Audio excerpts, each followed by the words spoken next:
Hi everybody, welcome guys. to this week's live stream under the fake ficus. You're probably wondering why we're not sitting at our typical desk, and there's a reason for it, but you're going to have to wait and see. And I'm not going to tell you why. In fact, you may never know. So, you'll just be on the line forever. A lot to talk about, some scandalous stuff, some interesting stuff, and some things that we kind of expected. And speaking of things that we kind of expected, apparently the Radeon VII leaked benchmarks through Final Fantasy 15's. Whoa. You're telling me there's new hardware that's coming out and we have leaked benchmarks? Shocking, right? What? Yeah. Didn't expect this at all. Hate to say that the performance is kind of what I had anticipated to begin with. Yeah. And some of it makes sense, some of it doesn't. So we'll give you a good example. It shows that majority of the performance numbers, it's relatable to the RTX 2080. Whether that's a good thing or a bad thing, we will see here. 1070 Ti card outperforms the Radeon 7 card by 2K resolutions and by pretty big margins. It's faster than an RTX 2070 in 4K benchmarks, which kind of interesting, right? It is interesting. And it just so far it doesn't feel like the value's there, man. Do you think you'd pay $100 less to get this kind of performance out of an AMD offering? If I was buying right now, yeah. I would. So? Yeah, the RTX feels too early to really adopt to pay that $100 premium because I'm looking at it from the other angle. I'm looking at it, is it worth paying an extra $100 to go from a Radeon to an NVIDIA? Sure. So like looking at it from that side, and the other thing is I don't game on 4K yet.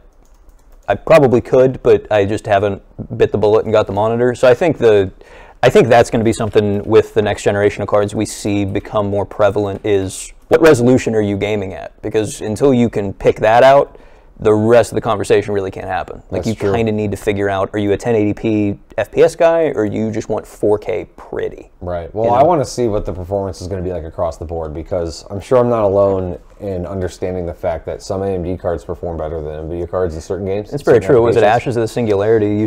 Ashes of Singularity was designed very specifically for... was it AMD? No, it wasn't AMD specific, but it utilized an API, Vulkan. That's it. It utilized Vulkan, and AMD cards were ridiculously awesome as it relates to Vulkan benchmarks. But then everything else, it was not as good as it could have been, right? So I'm really curious to see how it's going to be affected across a multitude of benchmarks. Because Final Fantasy 15, I mean... It's just one game, one application. It's to give you an idea of what it could be, but it is in no way, shape, or form a representation, in my opinion, of what it's actually going to be. Well, and so admittedly, my Final Fantasy knowledge is garbage. I know nothing about Final Fantasy. Is this they're all different? Well, is Final Fantasy 15 going to be like? Is this some kind of RTS? Because if it's an RTS, then the benchmarks aren't as. It's an RPG. It's an RPG. It's an action RPG now. So like there's actually like a lot of polygons and stuff going on. Yeah, you free roam. The battles are all live. It's not turn based, and it's open world. So, but the benchmarks just designed to use.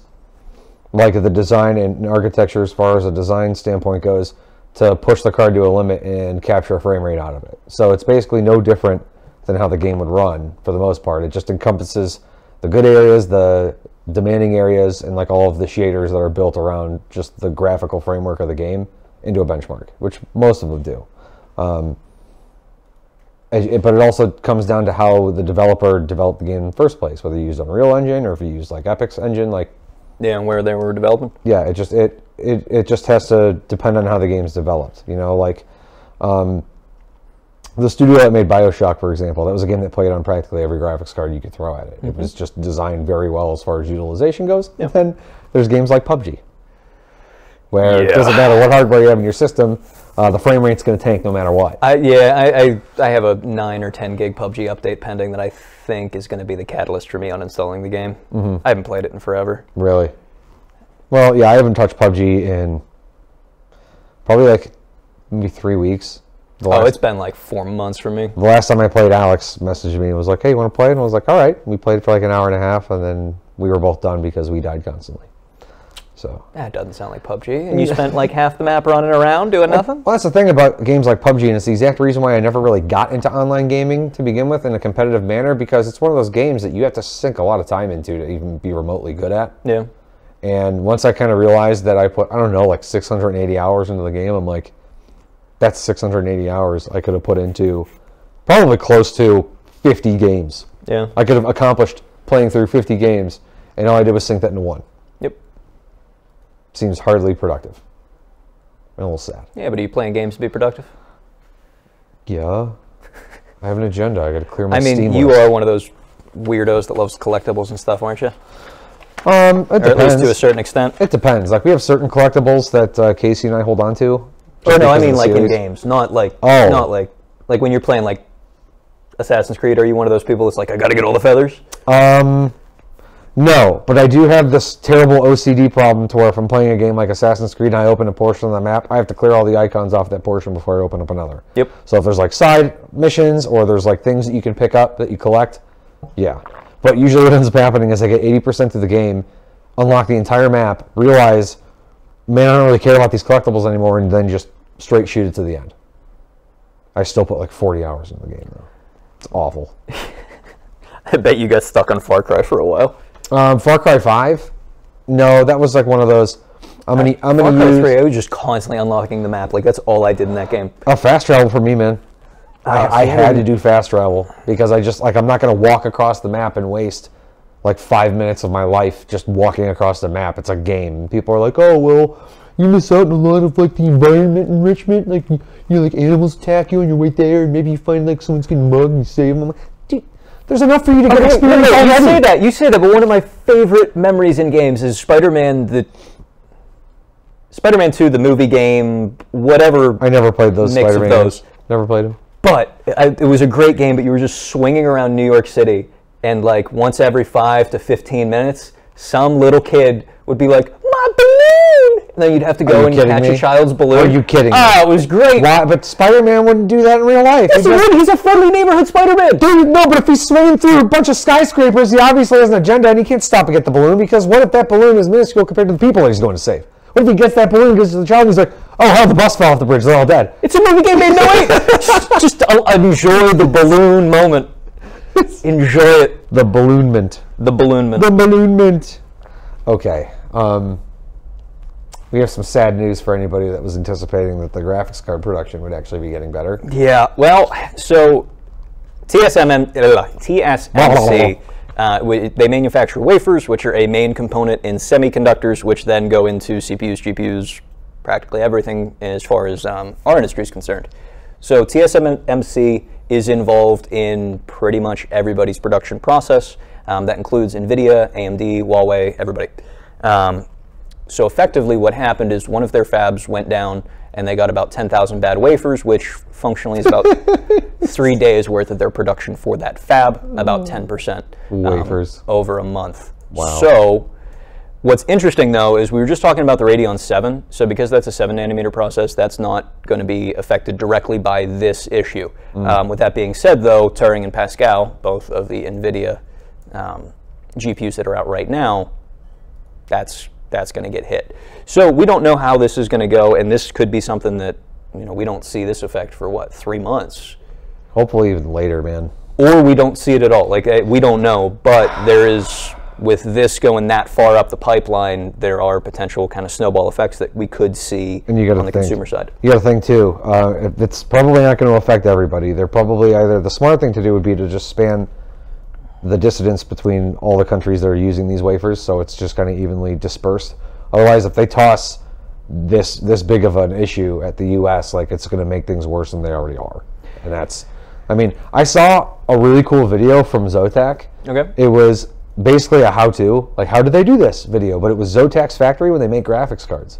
And you see everything from the moment that they have the PCB strapped down to this metal block to where it goes through like several machines to create the like the traces for the pathways of the card to one component to another. Yeah. Then it gets to the point to where like there's a machine that pops out 2 cards at a time, and they're just kind of joined like this side by side. And she was sitting there looking at the cards and then zoomed in portions of the card with like circled color coding point outs, like, hey, check this, this, and this. She checked it all and then she passed it on, and then it gets to like a line of, looked like a dozen people just grabbing the cards as they come and then like putting like the heat sinks and thermal paste on things and pads as they go like real slow like this. So I would guesstimate that they probably can produce well to 2,000 cards a day because it still requires the human element. Yeah. So it kind of makes sense now when people are like, oh man, we need cards. Where are these cards? It's going to take like a month. Yeah, well, I mean, and I mean, if you think about it too, the way that the card process works, it's not quick. Right. Like TSMC makes their portion of it, then they hand it off to NVIDIA, who finishes the GPU. Then they hand that off to ASUS. Then ASUS does their design, does their PCB, does everything. Then ASUS hands that off to a distribution center. The amount of hands or the amount of steps that this goes through in that production process is a lot. Add the shipping time by boat. Oh yeah, it's even worse. Yeah, like we've had custom parts made overseas, just because we had clients that had specific needs that couldn't be done in the U.S. So we had to use, manufacturers in Taiwan, for example. And if you want to ship like a 5-pound item, like overseas on a plane, it's like $300. Yeah, it's not cheap. Insane. You do it by boat, it's like $10. But it takes right because a while. One of our bigger accounts here at AVADirect, we ordered like $120,000 worth of sheet metal designs that were specific to our customer, and they all came over by pallet, and it took 4 weeks for it to get here, and it was like $500 in shipping charges. And then we were like, okay, what if we get 1 pallet by air? $2,200. I guess we will be patient now. It's insane. Yeah, no, I mean, you think in 2018 we'd find a faster, more economic way to get those things over here, but nope. Well, that's something that we'll talk a little bit about, or at least I saw. I don't know if I put it in here. I don't think I did. I hope you didn't. I did not. And you searched the depths of your mind for your topic. Intel is building a new facility. Oh yeah, that's right, in Israel. Israel, that's it. Yeah, they're like going to get $8.5 billion or something crazy like that. The Israeli government's committed to like $1 billion subsidy.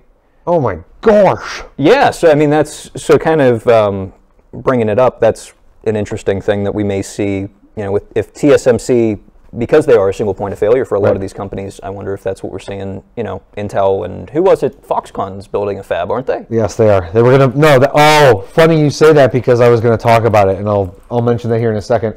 Alien Icon wants to know why Sean, your name is spelled that way. It's because all I did was roast Sean during the preview video, so that was just a continuation of it. Like, we know how your name is spelled, so we're gonna screw with you even more. Clearly he's not affected by it because he's wearing the flannel of cloaking as far as like his feelings go. Is what it is. So talking about GPUs, MSI is jumping into the monitor game? Okay, they have been.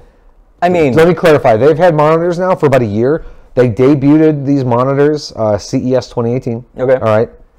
Well, so did they show it off at CES, yes, or was it available at CES? No. They showed it off. So you couldn't like purchase it? Right. They were available for purchase since like mid last year. Okay. I want to say. And at first, they didn't really have a lot of differences compared to other monitor manufacturers. There was no G-Sync. They had high refresh rate models, but they had like RGB LEDs incorporated into the bezel, either in the back or the front, to be different. That was one thing when I went to CES this year. That was one thing I always made sure to tell one of our partners. If they created something and it was different, I would tell them like, that's going to sell because of this reason.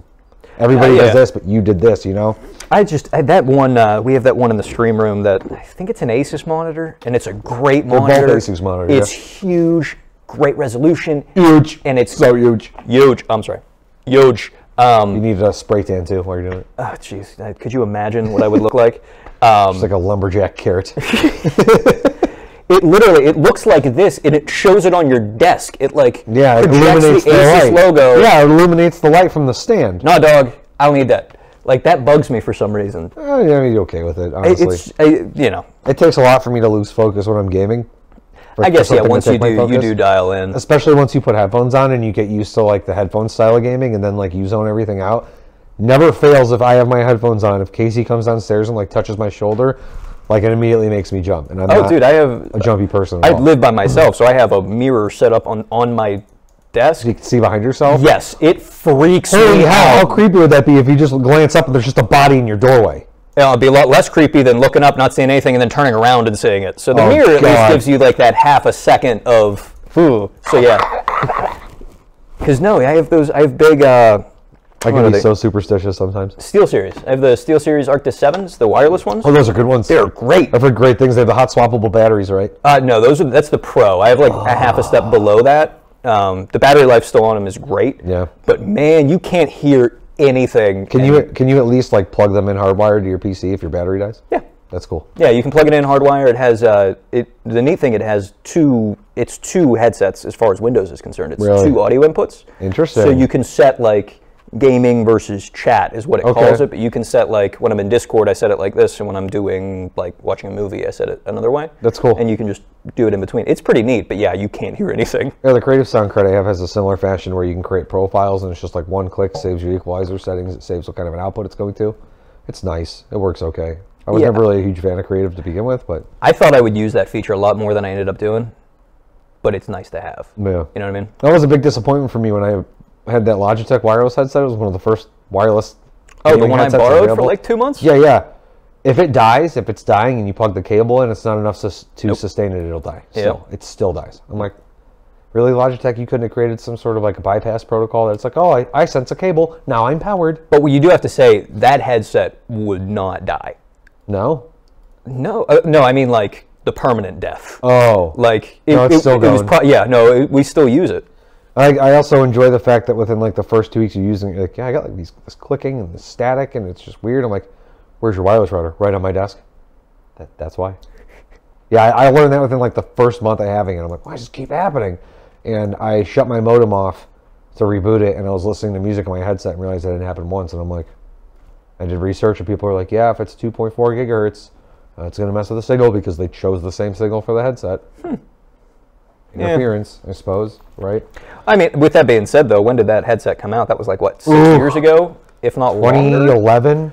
Yeah, I mean, 2012? Just the improvements are... It's kind of funny because you don't really think that like headsets are better now than they were like 5 years ago, but they really are. That's the thing. The headsets that have advanced the most aren't even gaming headsets. It's like open back headsets. Yeah. You know what I mean? Well, and you're starting to see like Sennheiser's jumping into the gaming. You're starting to see the gaming headset and high-end headset kind of markets merge a little bit more. Right. And you've seen a lot of people like you, for example, Gerard.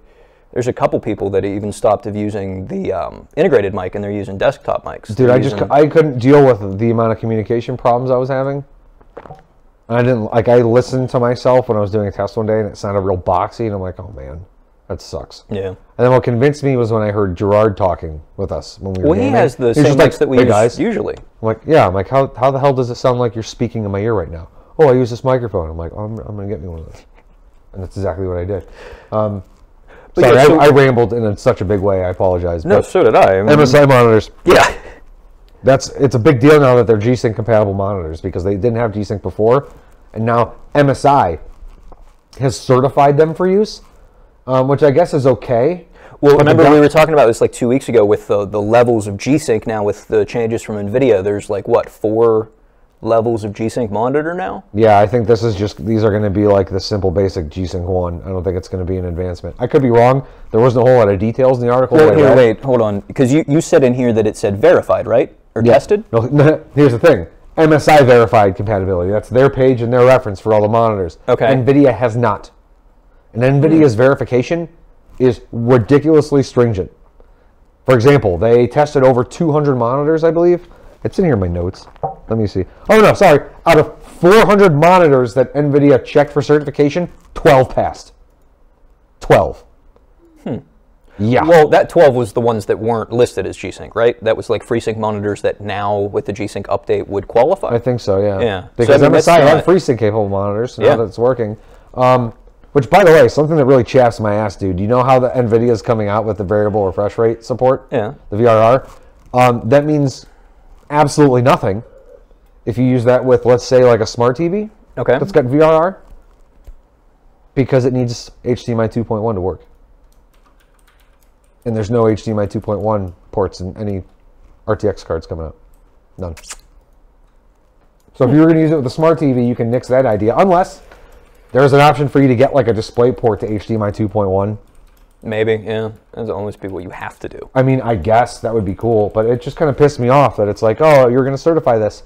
Oh, that's right. You don't have cards that offer HDMI 2.1 yet. I think they know what they're doing, and it's a brilliant business tactic, and that's They want to be able to sell their BFGs, big format gaming displays, right? So hard not to say it the other way. Wow. My jaw hurts from restraint. Big format gaming display. They want to be able to sell those before they give everybody the option to just go out and buy a smart TV for a quarter of the price.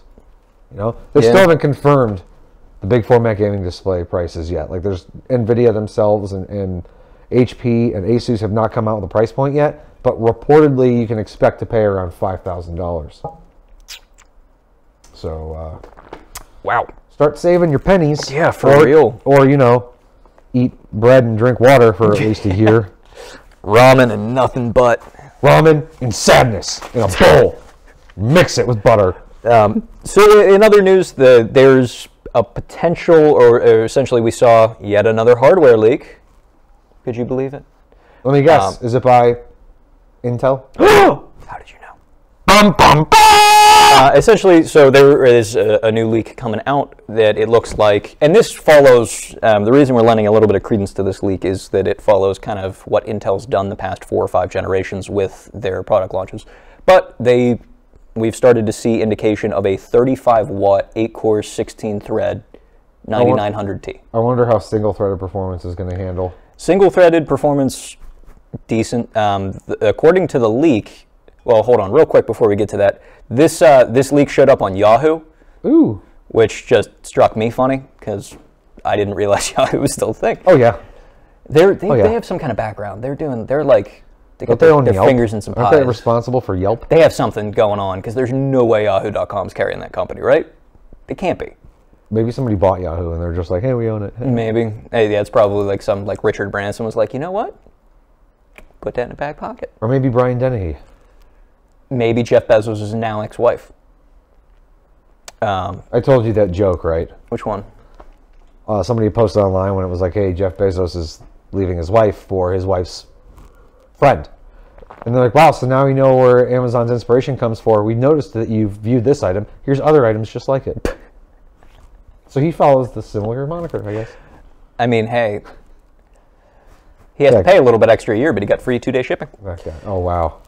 But anyway, so on this one, to answer your question about single-threaded performance, this leak at least showed the single core at 3.8 gigahertz. Wow. Which is pretty decent. And if you for go back, 35-watt CPU. Well, yeah, and if you go back and look at like the 8800T or 8700T, that one came with, I think it had a 4 gigahertz boost, but it was only a 6-core. Still cool, dude. And then if you go back to 7700T, that was a 4-core. That's so cool. Yeah, 2 generations. So what I'm kind of seeing with this, or what's interesting with me, do you think we're going to see more small form factor workstations with these small chips seem to be growing at a decent rate? Yeah, I would be curious to see what kind of a PCI Express bandwidth it carries of the two. Yeah, like what the support for the IMC is, because we really only need enough for 16, right? But we've seen some CPUs from Intel that are low power that barely have like 8 because you're going to put them in something like a NUC that doesn't even require PCI Express other than like M.2. Right. So I'd be really curious to see how that's going to work. Yeah, I feel like that could really make or break. Not really make or break, but that'll kind of push this either into it's just going to be in notebooks or it's going to be in small form factor. So this is expected to be a soldered chip then? It's expected to, yeah. Okay. Well, I mean, it makes sense, 35 watts. Oh, yeah. No, I mean, that's almost close to like a Raspberry Pi. It's small. And it's crazy. Yeah, and the fact that just in, 2 generations, they went from a 4-core 35-watt up to an 8. Especially considering how slowly Intel seems to improve their chips in a lot of cases. Right. I thought that was pretty interesting. It's very interesting, man. Well, we will wait and see. We'll have to wait and see a 6-core 8700T. Wow. Dude. Intel. Okay.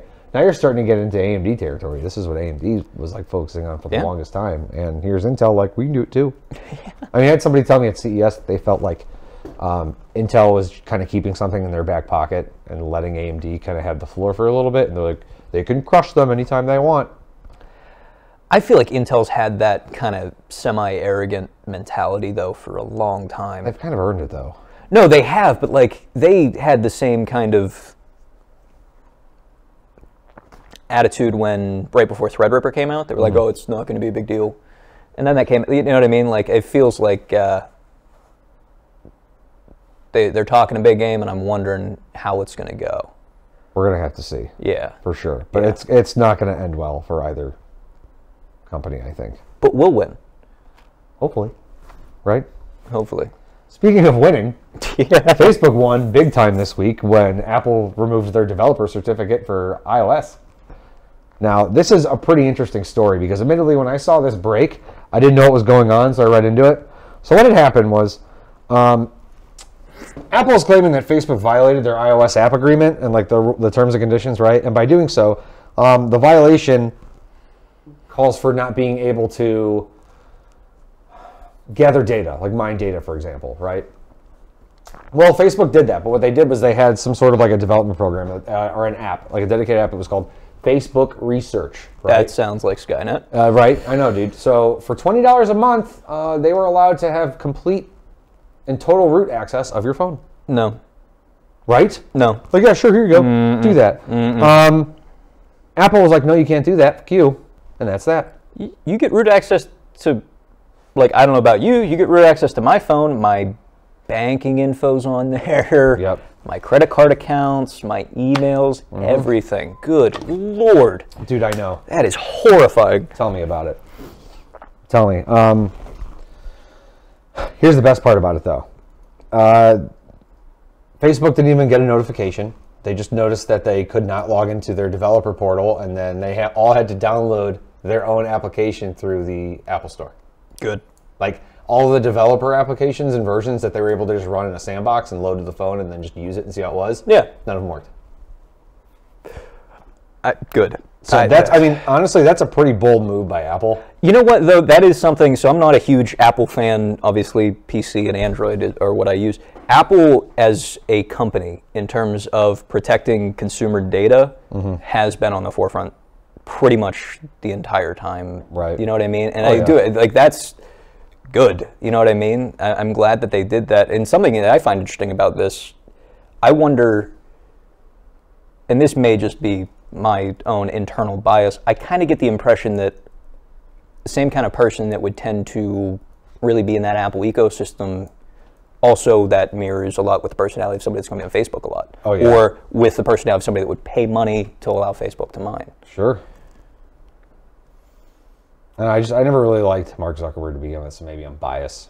But I could really, like, I want nothing more of that man to fail, and I don't know why.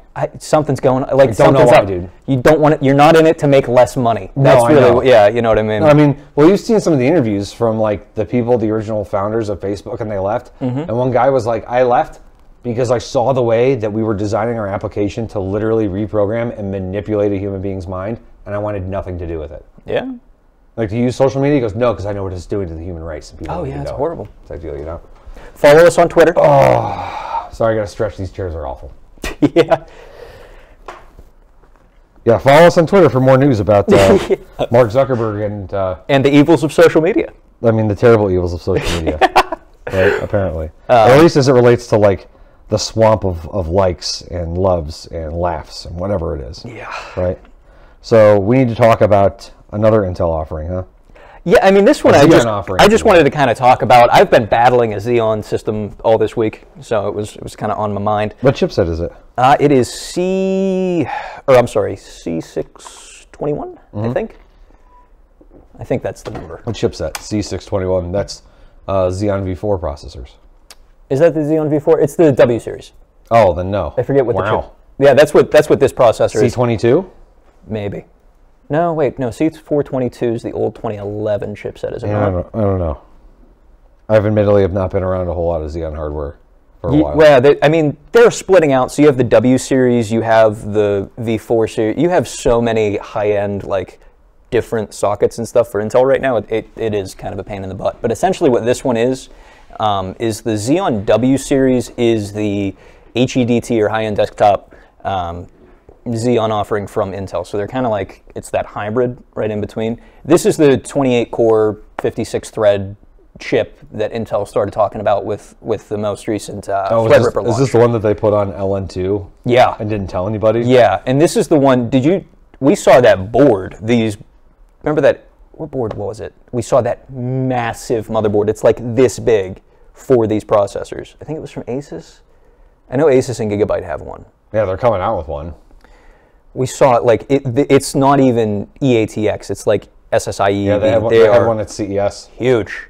They are 6 DIMM slots on each side, total 12. Yeah, 6 DIMM slots, so it's hexachannel memory with max of 128 gigs. That's so crazy. And to go paired with it... It's 128 gigs? 192, I'm sorry. I was going to say, like... 192. That's kind of small. It's $299 does that now. Well, and with that 192 gigs, did you see the new G-Skill memory that they're coming out with? It's clocked up over like 4,000, which is great. Gerard said but it's gold. C422. Is it C422? It is C422, I was right.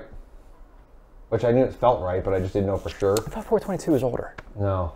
It went backwards. Backwards. Wesley, you want to know what I think of the Resident Evil 2 remake? I think it's super badass. I just got to the part to where you get the bolt cutters and you cut all the chains off the doors. And then I went to the hallway where the guy is like passed out because he's bleeding out and getting ready to turn into a zombie. And then I saved, and then I haven't played since. And part of it's because I started watching the new Punisher series, or the new episode, or season of the Punisher. Yeah, like I put myself 5 episodes deep, and I'm like, well, there's no going back. Yeah, I haven't checked it out yet. I'm just really sad at the fact that it is likely going to get canceled. Probably. Well, I think we were talking about this a little bit before the stream. We saw they canceled Iron Fist and Luke Cage. Expected for me at least, but they canceled Daredevil. I was like, what the heck? Yeah, like I saw Jessica Jones and Punisher are still technically uncanceled, right? Yeah, they have not officially canceled it yet. So they've canceled Luke Cage, Daredevil, Iron Fist. Punisher will probably be next, unless they're going to let the Punisher and Jessica Jones go to season 3 like they did. But they didn't do that with Iron Fist. Yeah, which kind of pissed me off. Wasn't Iron Fist season 2 bad though? Or was Iron Fist season 2 decent? Listen, I thought it was pretty good, and they ended it on such an interesting note that I was sad that they canceled it. Here, because did you see the second season? Do you have any interest in seeing the second season? Okay, so spoiler alert if you haven't seen the second season of Iron Fist. Earmuffs. So basically what happens is the guy that he trained with, like grew up with at, in the monk, whatever it's called. I know it's bothering Monastery? me. Yeah, but what was the name of the place? Kunlun. Yeah. The guy that he grew up with at Kunlun, that he trained to be the Iron Fist. Yeah. What the backstory was that he actually had to fight him to determine who was going to be worthy of fighting for the Iron Fist. Okay. Right? He had some advantage when fighting to the point to where his friend was going to beat him, and he got a jump on him, and then he started beating the crap out of him to the point where the dad was like, stop, don't kill my son. Because that was the guy that trained them. Yeah. And so he became Iron Fist. Well, he held resentment toward him to the point to where he finds out how to do this ritual to take the Iron Fist away from him. Okay. So he no longer has the Iron Fist. When they get the plans to get it back, he decides, you know what? I don't want this responsibility anymore, and gives it to his girlfriend, the Oriental girl. Oh, yeah. So she gets it. And she's like super badass. But then at the end of the movie, or at the end of the season, he's in a bar with... I can't remember who he's with anymore. He's at a bar with somebody over in Asia. Okay. And the friend that he's with sits next to their target, I guess, and goes to start a fight. And then you hear the Iron Fist say something, and the camera pans to him, and he stands up wearing a duster and pulls out 2 guns, and both of the guns in his hands start glowing. Huh. Both of his hands, and then it ends right there. And I'm like, wait, how does he still have the power? Did it never leave him? Did he just what is it? And then canceled. Huh.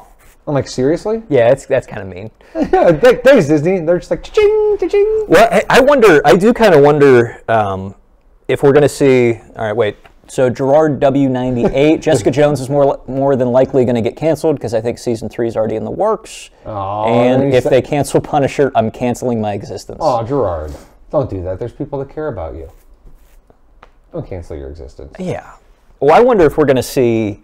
And I don't know how the rights to it would go, because Disney's obviously they're bringing on a Netflix competitor. They've been talking about that for years. Yep. I wonder if we're going to see them go yeah, we're canceling. I don't think Iron Fist or Luke Cage would be a good one for it because they didn't seem like they did super well critically. Right. But if they go, okay, season 4 of Daredevil is on the Disney thing. I wonder if they're going to try and use that as kind of a draw to the new service. They might. I wonder, because they have the rights. I don't know if they would... I don't know. It would depend on how their agreement with Netflix goes, if they're able to pick those IPs back up. But I wouldn't be surprised if they try it. No, I don't think they will. I don't think they can. Disney owns everything. Disney is life. Well, that's what I'm saying. Disney goes, no, we're going to make our own. I wonder. People are saying that Disney should try to buy up DC next. No. No. It's just going to feel like Marvel movies with DC characters in it. Yeah, we don't need... Don't you want to see Chris Pratt as Batman, though? No. Why? Not even a little bit. No? Chris Pratt would be a horrible Batman. I saw a really sweet meme the other day, and it was like Jurassic Park, but if the park were humans, and if the humans were dinosaurs, and it's got Chris Pratt's like crouched down, like wearing different outfits from like the movies he's in, and it's a raptor in the middle doing this. I'm like, I would actually watch that. Yeah, I would. I would legitimately watch that. Yeah. No, Chris Pratt is Batman? I don't know. Gonna get canceled. It's not gonna get canceled. They can't cancel the Punisher, Gerard. Yeah. They can't do it. I hope they don't. So now we're gonna move on to some AVA news, ladies and gentlemen. Ooh. You want to hear some AVA news? I do. Okay. RTX laptops are now available and listed on our site. We're gonna scroll the page for you so you can see how beautiful it is. No, that RTX card does not actually fit inside the notebook like that. It's just for reference. So don't ask. So next week, we have something pretty cool in the works. Oh, yeah? Instead of doing our live stream, we are going to do a live build. This build is now dubbed the Bird Box build. Why is it dubbed the Bird Box build? Well, because Zach is going to build it blindfolded. Completely blindfolded with zero help. We're not going to put tools in his hands. We're not going to tell him what things are. We are going to unbox everything, though, for like the sake of saving time. Okay. Because we'll waste 45 minutes of him just unboxing stuff. So we'll unbox everything, lay everything out in an organized fashion so he can at least like feel for what it is. But no, he's going to have no idea. We were kind of thinking about giving it away, but then we realized that nobody's going to want a PC that was built blindfolded. Yeah. So we ended up getting the parts ourselves with the help of a lot of our partners to be able to just put it together with absolutely no expectation that it's going to work. But if it does work, pretty impressive, huh? We can build PCs blindfolded. Yeah. Who else can you say that about? So we're going to start a trend because we don't follow them, we make them. Yeah, that should be interesting. 2 p.m. Eastern Standard Time instead of 2:30. Keep that in mind because we're going to do an hour and a half. We're going to give Zach an hour and a half. Probably a good idea. Give us a little bit of padding. You know what else is a really good idea? What? Sticking it right in the tailpipe of Steam by pulling a game off of it and putting it on a different gaming service. Kind of like what Epic Games did with Metro Exodus. It feels a little overconfident to me. It's very overconfident for a few reasons. They have done absolutely nothing to generate a quality interface like Steam. Yeah. And they're already doing stuff like this. Well, I feel like, correct me if I'm wrong, Epic's the people that make Fortnite, right? Yes. Oh, we can make Fortnite. And then they see that and then like, we can take a crack at Steam. That feels like you had some success and then you're like, nah, dog, we're going for it. And it seems a little, you know what I mean? Yeah, dude, it's not good. Yeah. No matter how you slice it, it's not good. So basically, here's what's going on as it relates to developers that go with Epic Games as opposed to Steam. They are not taking as big of a cut as Steam does with game sales. So instead of taking a 30% cut, they take like maybe a 10 or a 15. They haven't really said the percentage. All they know is that it comes into about a $10 savings. So let's say $60 game, it's going to be around like 18% or so if you can take $10 off. Okay. They can either pass that savings on to the consumer, which is exactly what the developer for Metro Exodus is doing. Okay. So brand new, you can get it for $50 as opposed to $60. Okay. Pretty cool. Or a developer can in turn pocket those savings and put it toward development. Like, oh, we're gonna make such an excess of money because they're not taking 30%, that we can take those savings and put them more into the development and make more quality games. Right. Yeah, but you're not gonna do that. You know what I mean? Like, that's just not developers. I know. Yeah. Brooke made a good statement. She said that Epic also developed Unreal Engine, so there is. Oh, I mean, yeah, that's. So I mean, they've done great things, but the problem is, you don't have a storefront. You don't have like. They're just getting a big head way too early, man. Yeah, taking a crack at Steam. That's all it is. Like, you need to slow your roll, baby step it, and hope things get successful. Not, hey, we're Epic Games, we can do whatever we want, and this is the result. Gamers could potentially pay. Yeah. But who cares, right? Speaking of who cares, I mean, There's probably a select few people that do care about this. Oh, But there's a new gaming console coming out, right, Sean? There is. What's it called? Nutaku. Nutaku? Are you sure it's Nutaku and not Nutaku? I don't know. I don't want to know. I'm not asking questions. As you guys can see, we've had to pixelate it. Essentially, is that an orange with the top cut out? That is exactly what it is, Joseph. It looks like a Japanese cupcake. Yeah. It's essentially, well, let's just describe it. It's a mound of silicone with a button on the top that's flesh-colored. And then there's HDMI and USB ports built in. So on that the underside? I don't know. I didn't go to the website because I was Googling. Is it a side port? Dude, I'm Googling this stuff at work. I can't go on to this actual website. You can find this at work, though, right? On Tom's Hardware, yeah. I found like a nice sanitized article. I wasn't about to go to the real. I wasn't about to go to the real website. I didn't have HR knocking on the door. What were you looking at? What was this? In parentheses, this has been scrubbed with Purell of the internet.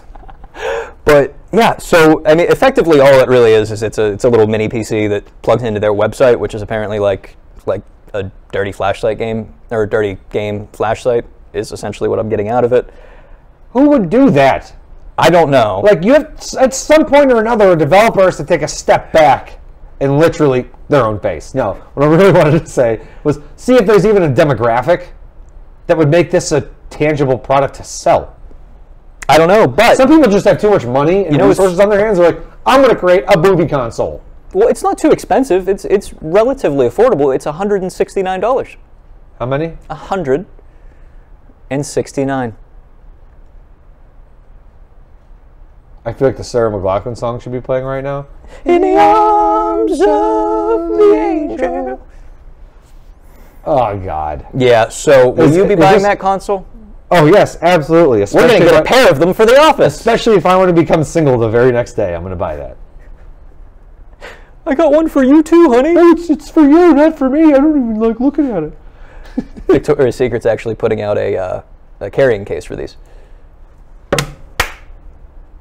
Are they really? I have no idea. Probably not. I can't imagine they would be like, yeah, we got to get in on this, but... Why not Aerie? Why does it have to be Victoria's Secret? I can't name that many brands, man. Everything should be tree-fitty. You're all right, Rudu. Yeah, hey, how's it going, Rudu? Happy to see you. We don't have our laptops here, so usually I'm able to see all of the comments come through as they come through. So we are relying on having the messages relayed to us, since this table is a bit too tiny to house two laptops. Yeah, it would have been a little crowded. But check it out. Our Death Star changes colors. Ooh. You like that? Oh, wait. It doesn't have to always be one color. You can make it any other kind of color you want. Is that distracting? I hope so. Okay. We're done. All right, so what is this?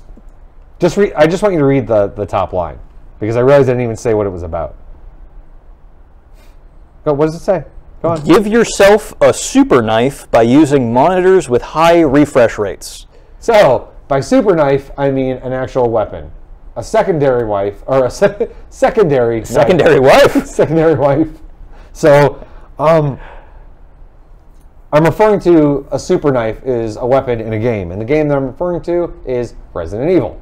Oh! The remake. I thought you were tying this into, like, there's new MSI monitors, if you get one of those, your butcher knife gets sharper, like... No, they're going to ship an MSI knife with every monitor, so that way if you get really tired of losing, you can just stab your monitor, it'll pierce right through it. Look, man, Cutco needs a partner. So, a Reddit user posted a study about the fact that he learned that the knife damage in Resident Evil 2 is tied to your frame rate. Pay to win! Pay $500 to win only by 30% more. So basically what he did was a few different benchmarks, and he was like, okay, 30 frames per second, I took a zombie down in 55 swipes. And then he was like, 60 frames per second, I took a zombie down in 25 swipes. And then 160, I took him down in 10. Huh. So he's like, it's taking less knife hits for me to take down this zombie. Which the cool thing about the game that I enjoyed, and maybe it has to do with the, my monitor refresh rate is 165.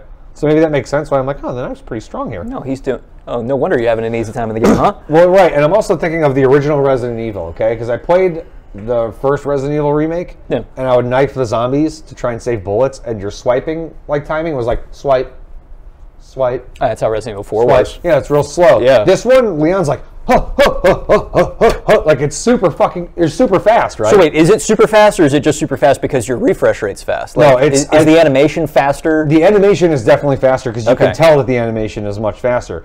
But what didn't make sense is the fact that the knife was so strong compared to like previous Resident Evil games, right? Yeah. Like they would start to come up off the ground, and I'd swipe them 2 times and back up, and they'd be done. When I would expect them to come up from the ground and just aim down the barrel and call it a day. Yeah. No, much different. Huh. Much different. So it did not surprise me one bit when I saw that there was this loophole, I guess, for knife damage, and somebody found out. What's crazy is how somebody even noticed that, because I didn't notice at all. I just thought, like, okay, this is the balance of the game. Yeah. What would cause you to look at the refresh rate of your monitor is the cause? Unless, like, maybe if I was playing this on, let's say, my tower at home, and then maybe I'm traveling, so I play it on my notebook, like at the hotel, then I'd be like, that's weird. Knife's not taking them down. But that's like a special scenario. Yeah. How did you notice the difference? Ruru Resident Evil 2 remake by Bethesda confirmed. Yeah, because that was one of the big things with Fallout 76. Except instead of just the knife mechanic, it was the whole damn game. Nope, done. Secondary wife, alien icon. Yeah, because now when I meant to say secondary knife, but I looked and saw that alien icon was commenting, and I said wife. Was where my thought process came from. Just so you know, okay. Is that how much they cost? I don't know, Alien Icon. Are you referring to Ruru's comment for Tree Fitty? Or $169.99? Yeah, I don't know about you, but I'm glad that we have a big game come out. It's a remake, granted, but a big game come out, and that's the biggest bug I've heard about. Considering like the bugs we've been hearing about last, like, what, 5 years in games? The fact that it's like the knife damage with your refresh rate, the fact that it's gotten down that small for a major game, I appreciate that. No, dude, that's pretty cool. Yeah, like... Rudu said we should set the game to 360p and 500 frames per second. All right, look at Mr. Fancy over here. I mean, we could, then you're just knife-killing zombies to all hell, like twice a zombie, and they're just down. But they got smart because your knives break. Ah. Yeah, that's what they did. So I like the balance. I would rather take kind of a realistic approach and have a knife actually do damage and have it break than... Well, I got this knife for the entirety of the game. It's a sidearm. A side weapon, right? Secondary. And it does nothing. You might as well just spit at the zombies and have the same effect. Yeah, that was how Resident Evil 4 was. You had like the first knife, it was good for a little bit, then it sucked. Well, you had to go through part of the game and then what's crazy about Resident Evil 2, as far as I've seen, and I could be wrong, but it's hard to tell when zombies are down, and even when you do down zombies, they reanimate if their head's still intact.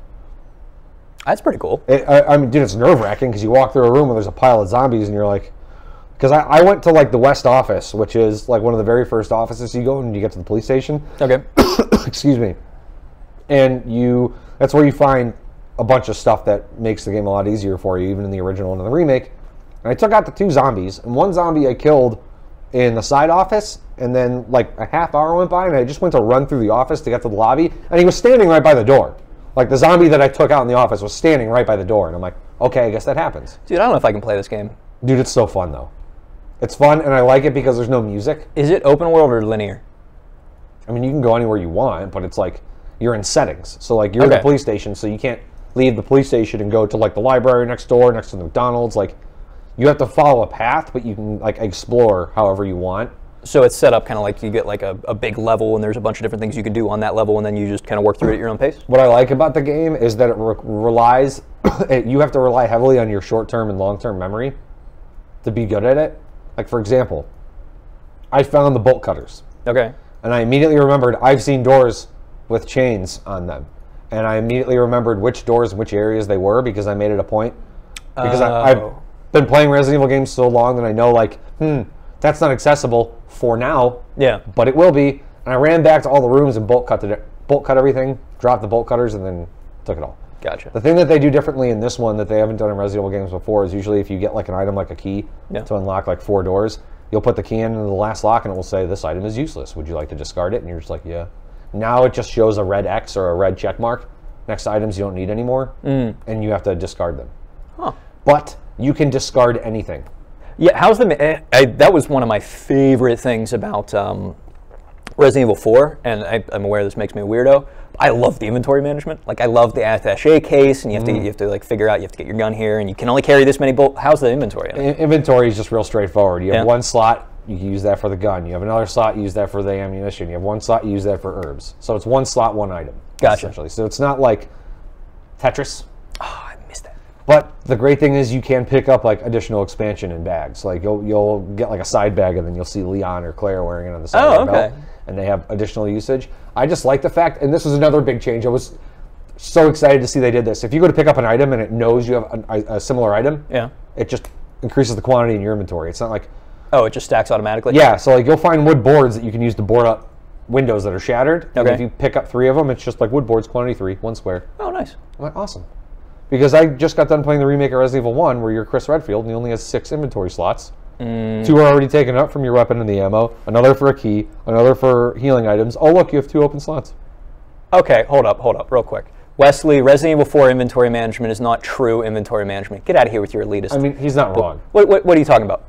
He's not wrong. What is true inventory management? True inventory management is, in my opinion, in any game, not just Resident Evil, when you can only carry up to 2 or 3 weapons, right? Because in real life, like you can carry a shotgun and a pistol comfortably, and then maybe like a sniper rifle if you have it like on your other shoulder. So you can carry up to 3.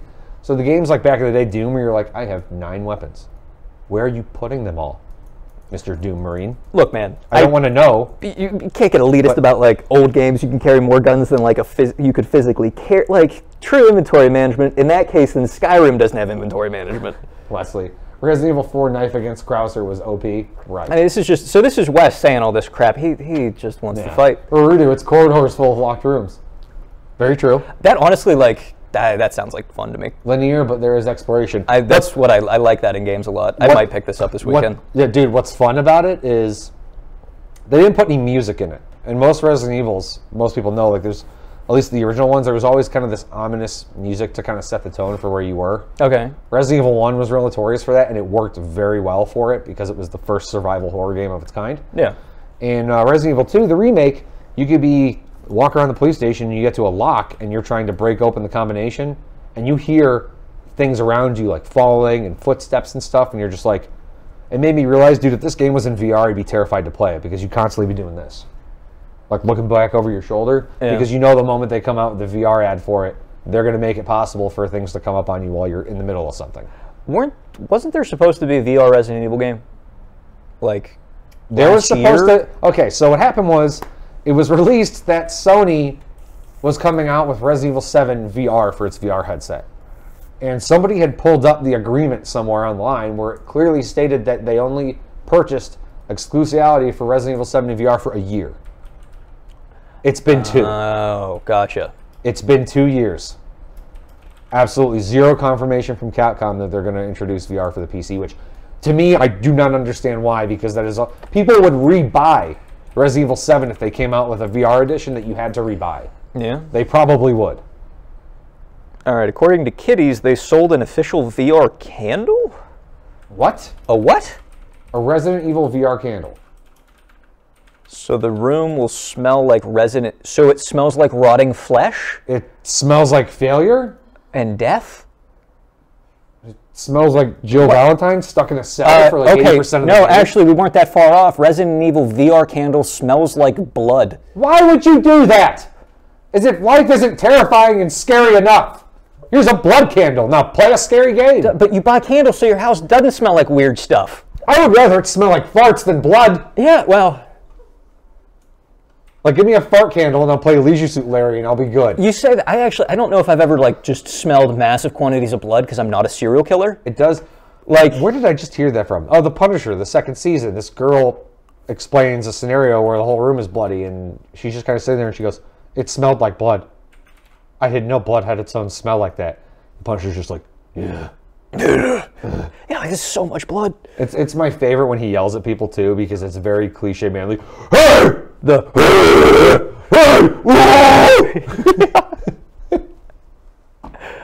It's cheesy, but I love it. It is cheesy, but I enjoy it too. Yeah, so the room will smell like Resident Evil immersion. At that case, I would just go out, grab some roadkill, and chuck it in the room with the VR.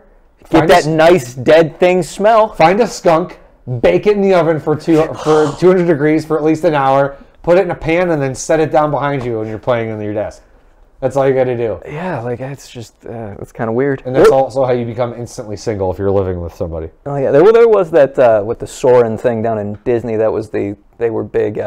They could bring in the smells for the ride. Do you remember that? No. It was just like 5 years ago. That was like it was a ride. It was a 4D experience. Yeah, it was a ride down at Disney. But one of the big things that they were like touting is you would. It was essentially like you sat in a chair and you watched a video of like flying over fields and stuff. But when you flew over an orange field, they sprayed orange mist so it smelled like it. Oh yeah, orange mist, orange field. Yeah, Agent Orange. Got it.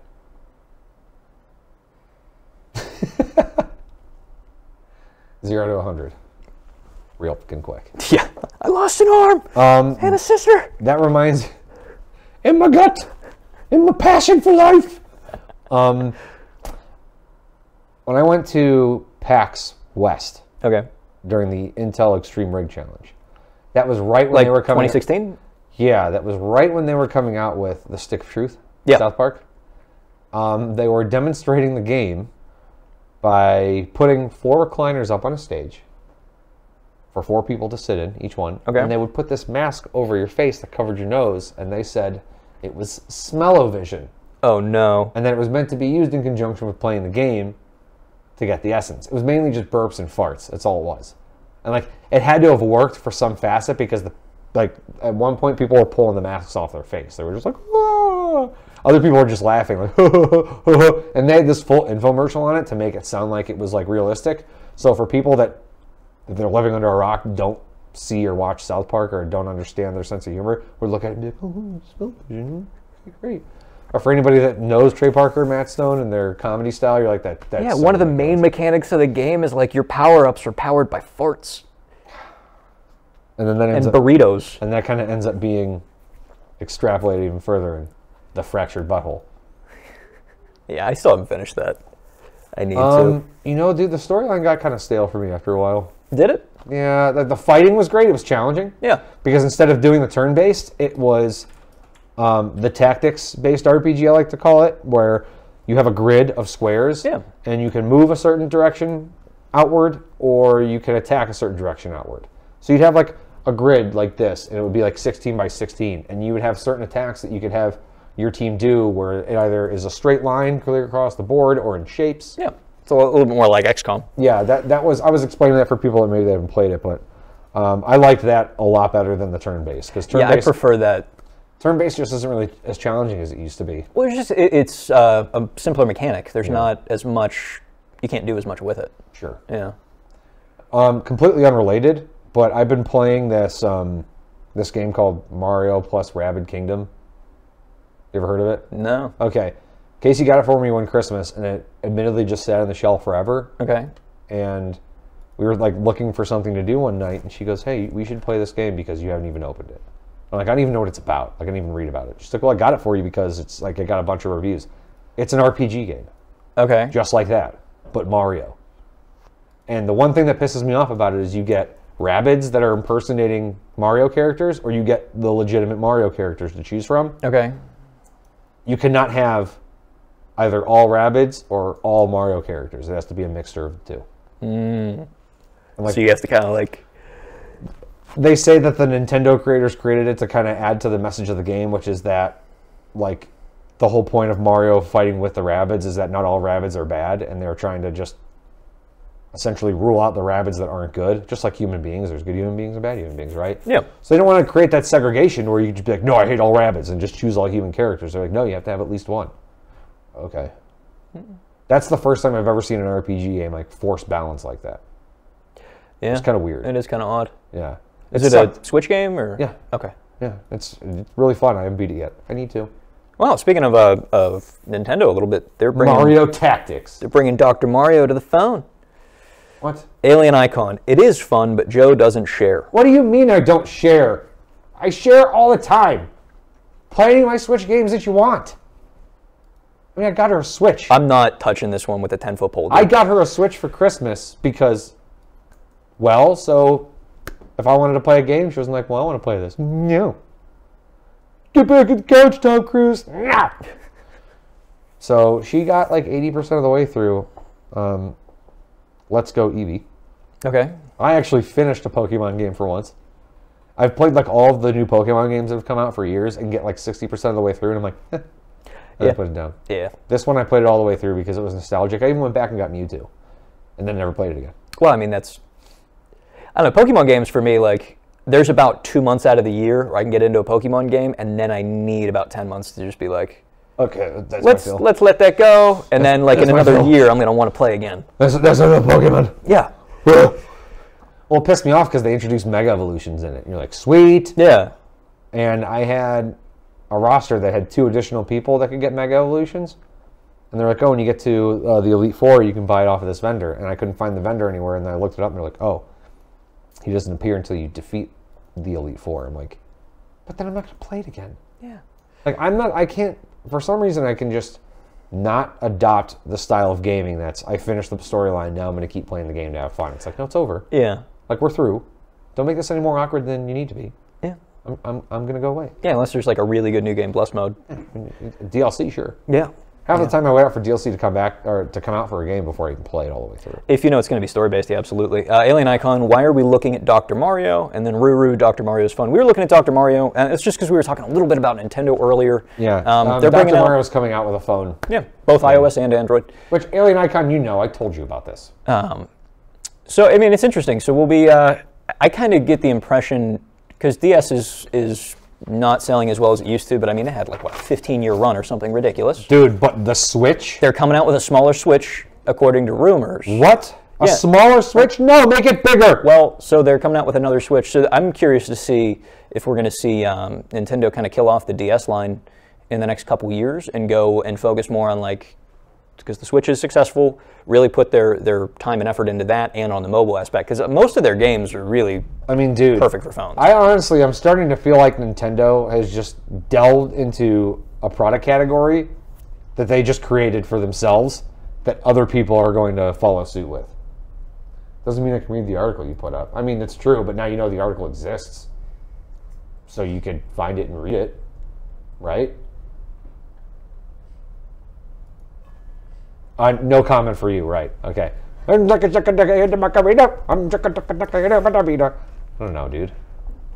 Hey, Macarena! All right.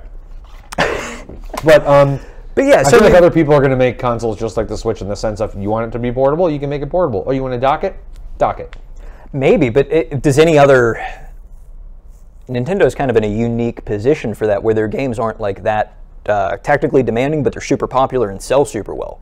Like, I wonder if they're just not going to see any competition, because who has the kind of IPs that Intel does that really just slot right into the mobile market and the handheld market? Like they need to kill the DS if it's taking focus off of the Switch, because they really need to focus. I mean, the DS first came out what?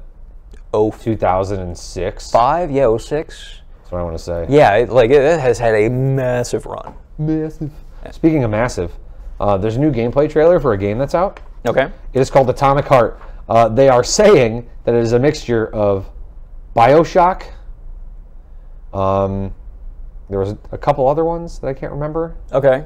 So it's like BioShock, survival horror game, and something. You just watch. You be the judge. Okay. I'm curious to see it. It's probably going to remind me of it either way.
Then we gotta end the stream. Yeah.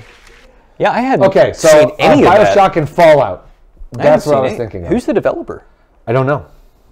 I just saw the trailer, watched like 10 seconds into it, and I'm like, oh man, this looks like Bioshock and Fallout. I want to show this in the live stream and then call it a day. Oh yeah, that looked really cool. I honestly just wanted to talk about it. It's like a couple of things that I enjoyed was the art style. It looks like a beautifully designed game. Yep. As far as that goes too. It looks like that they're focusing on melee. Wait, I'm sorry. The developer is Mundy, and you're the one that brought this to us. There's no correlation. None whatsoever. Uh-huh. Move along. Nothing to see here. Go about your business. Uh-huh. No, in all seriousness, it is a coincidence. I'm not associated with Mundy, although that does sound like a really cool name for a developer now that I've caught my microphone on the chair. So I'm just saying, if I look like I'm riding the struggle bus right now, it's because I am. Hey, Dragonfly. Hi, Dragonfly. How's it going?